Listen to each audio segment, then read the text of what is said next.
new key because the owner doesn't want the old key to work anymore. This is again a 2014 Camaro, and as you can see here what we're using, we're going to go ahead and cut this so that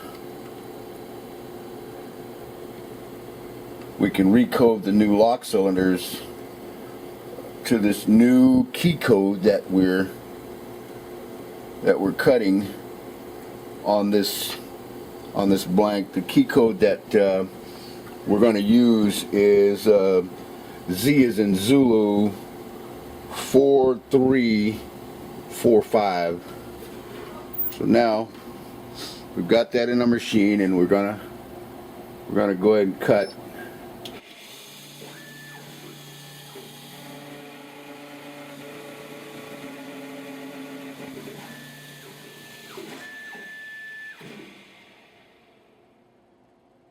So we've cut our key, and this is the way that key would look once it's cut based on that key code that we're using. So now we're going to go ahead and recode lock cylinders.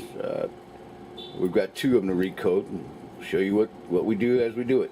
A bunch of tumblers here that you got to use in order to be able to code the various locks for this 2010 through current model of the Chevrolet,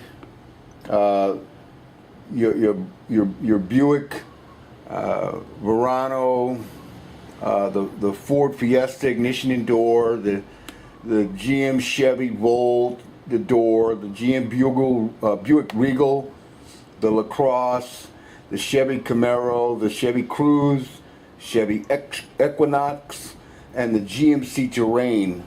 All of your 2010 plus models will use this kit right here to recode lock cylinders. Okay, and the kit comes in two parts. It has a part 1 and a part 2. So when you get ready to do this thing, you need both boxes, not just one. When you initially get the cylinders from like an OEM dealership, you'll get them. They'll come in a package. Kind of looks like this, you know. And this is the ignition lock cylinder here. And the next thing you have is a door lock cylinder, and that kind of looks like this right here. It's all in the package, and what we're going to do is we're going to be assembling these things and getting them ready for the customer based on the new key and the new key code. So here we go. We're going to take this baby apart. I'm going to reach in here first and grab the cylinder, as you can see right there, and set that aside. And that's the plug. So this would be the cylinder here that would go fit on. This would actually go into.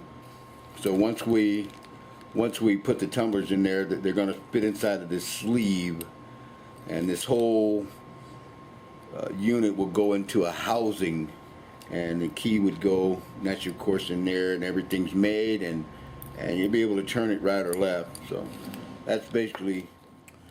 I want you to notice that there are 8 chambers. 1, 2, 3, 4, 5, 6, 7, 8. 8 chambers. There are 8 cuts. I start out. I put a little lubricant in the holes. That helps me to hold the springs in, and it also serves as a to keep those springs lubricated. It helps to lubricate the lock. I put my tumblers in first.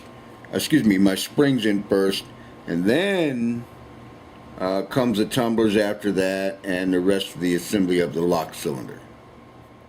One of the things you got to remember is when you're coating this up, you got to make sure you choose your right or your left side, because you got tumblers for the right side and the left side. Like I say, okay, you get the deepest cut, which is a 4, right? Well, you will have a tumbler that has grooves in it that goes on the left side of the key, versus a tumbler that has a groove that goes on the right side of the key. So when you're coating the lock up, you want to keep your left and your right in mind at all times. Okay? Show you here a little bit about how we're coating up. My bidding is 22421,344. So there is a 1 in here, and it's on the odd side of what we call the left side. When I talked about where the little tit might be sticking out that actually goes into the groove of the key itself. This is what we're talking about right here. I don't know, trying to let you be able to see that little tit right there. That's either left side or right side. Okay, and as you can see, it's gonna be on the left side. So I'm gonna go ahead and put this in, and then show you what I'm talking about. Now this goes into the 3rd left chamber, which I'm gonna go ahead and put in right here, right now. Okay. All right. Now I got a couple of them in there, and just so you can do a system of checks and balances, you got a key, so you can always run your key in there and go, wow, okay, that's the number 1 that we just put in right there. Okay. See how nice and smooth and balanced that is?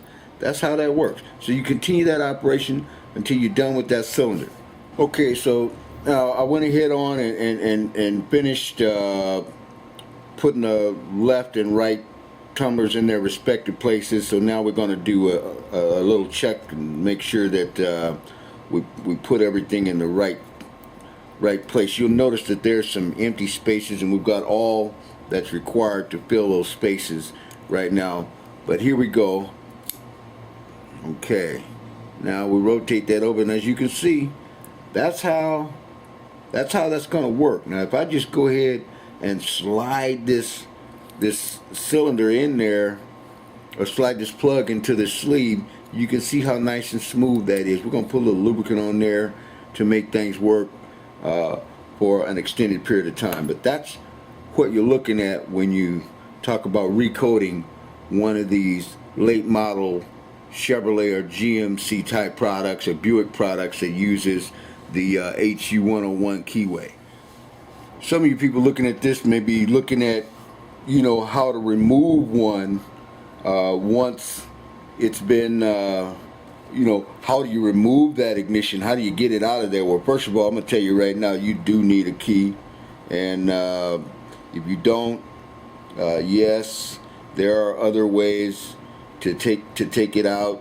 But having a key, either using a door lock or something like that, is extremely important. Now I'm putting a little retainer in here, as you can see, which would keep you from pulling the lock, pulling this plug out. You see that? That's that retainer right there. So now I'm gonna get started on the door. Cut that. There's a cylinder housing right there. This is the plug and the sleeve that it goes in. There's a sleeve right there. And there's a plug. This plug is where we're going to put the tumblers at. We have a few other fixtures that we're going to be putting in the lock, in the cylinder to make sure it stays in place. These things here will be going on the back of the lock cylinder after it's all put together. These here is actually what connects the cylinder, the back of the lock cylinder here, with the linkage. This would be, in there, something like that. Just kind of mates like that, and then you have a pin that drives down and holds these things in place and holds them onto the the back of the plug itself. This little pin here, this is a different unit, this is the other unit here. Your spring pin right there, roll pin rather. Notice how the notice how the door lock cylinder sits. This is the front of it. This is the housing right there, and this little piece right here winds up going into the top of the housing to hold the lock cylinder in place. It would fit right in this little recess right there, as the lock cylinder would sit. It would sit right there. There's the front of the housing right here. So this would go right there. So that's how that assembly would look just prior to putting it back, putting it completely together. So the final assembly would look like this here, and as you can see, this is the stop right here. This is something that not a lot of people have done, so it's fairly new to the market.